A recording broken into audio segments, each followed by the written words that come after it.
I am David Ezekiel, interim pastor for the Congregational Church of Batavia. Welcome to our series about our biblical ancestors. It is a true saying that if you can tell me what you remember, I can tell you who you are. Memory reminds us of our past, who we once were, and all that has shaped us. Memory is a powerful thing, for it contributes to a deeper understanding of our own reality.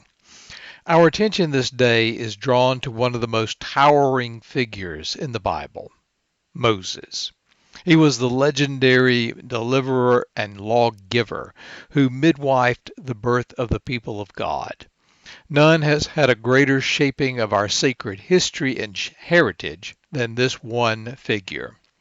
The span of his influence, leadership, and genius cannot be covered adequately in our time frame given today. It took Cecil B. DeMille 4 hours to tell it in the movie The Ten Commandments, and Charlton Heston will be forever remembered as Moses.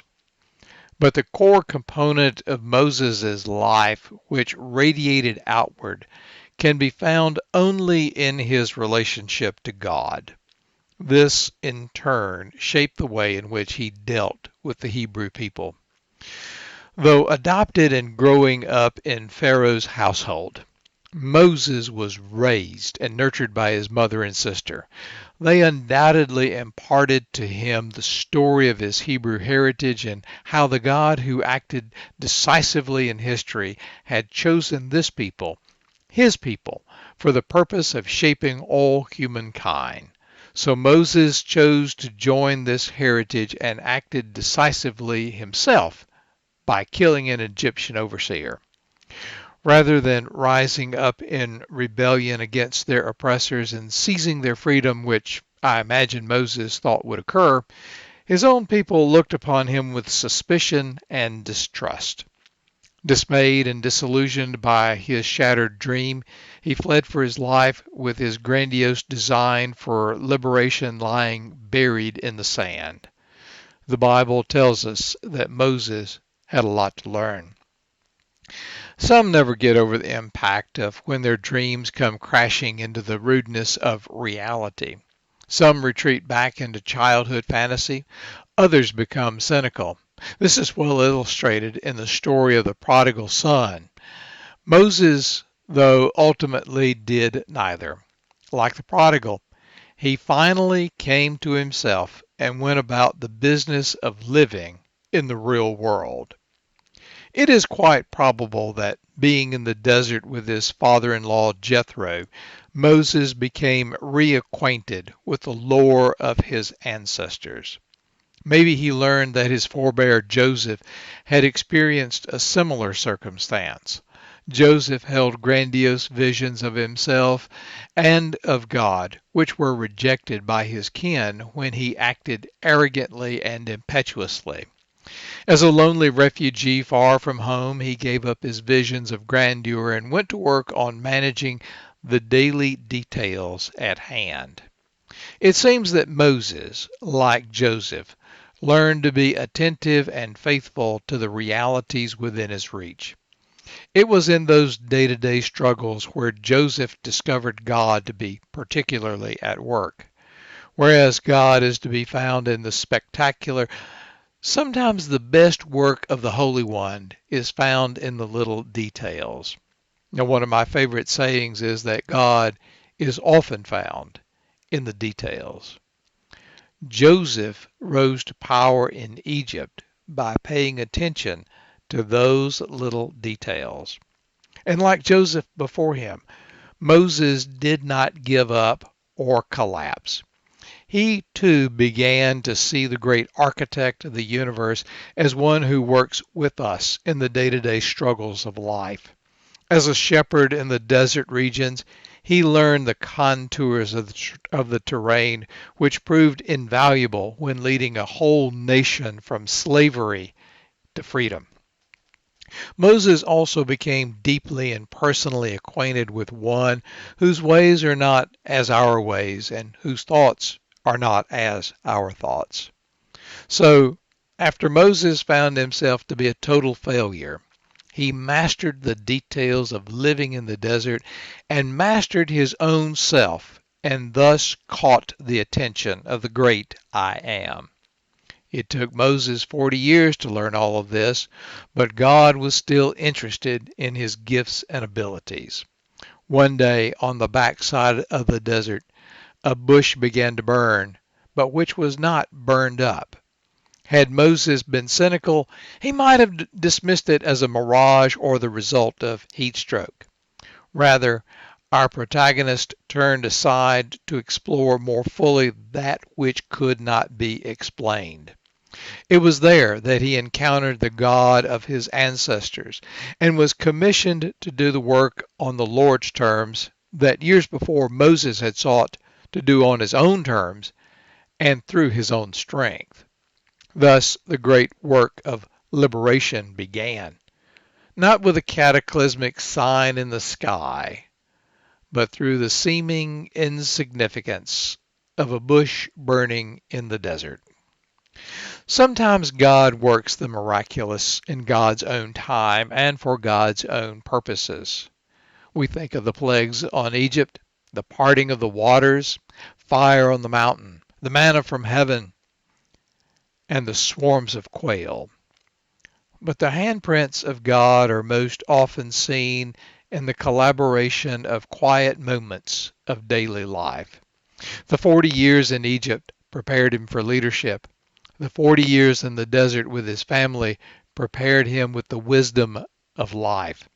And this confluence of preparation came to its fullest fruition in the 40 years with the people as his insights of life and his personal relationship with God shaped, fashioned, and formed the nation in the making.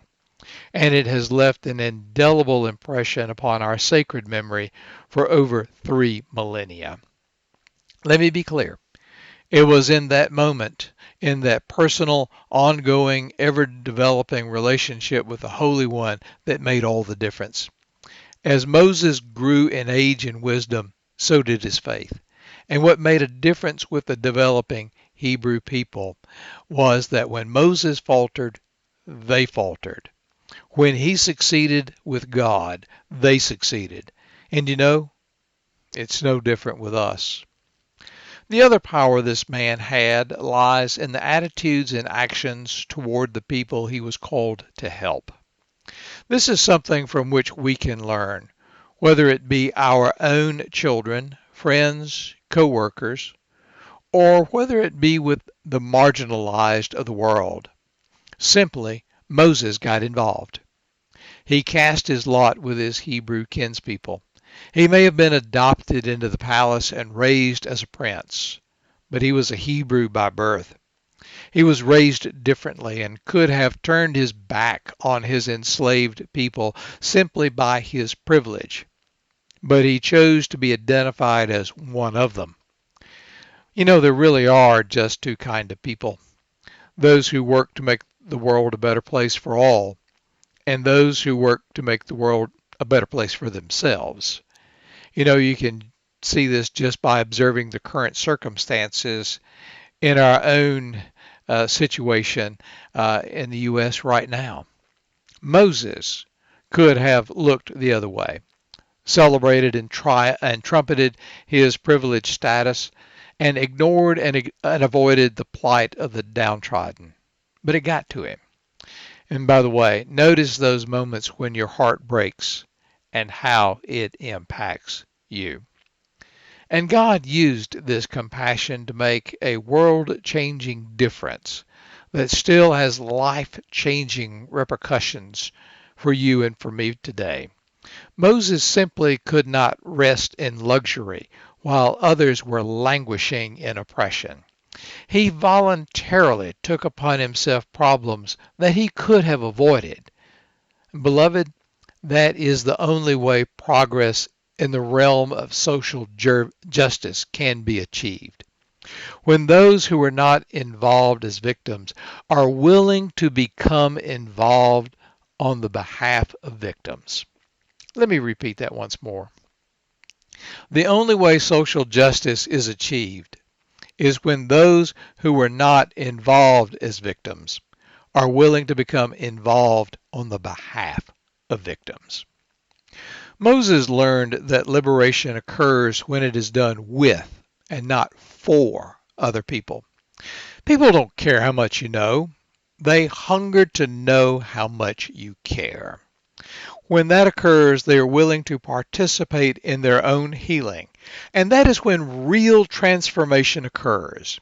And Moses learned that change of this magnitude was not an oversight, instantaneous effort.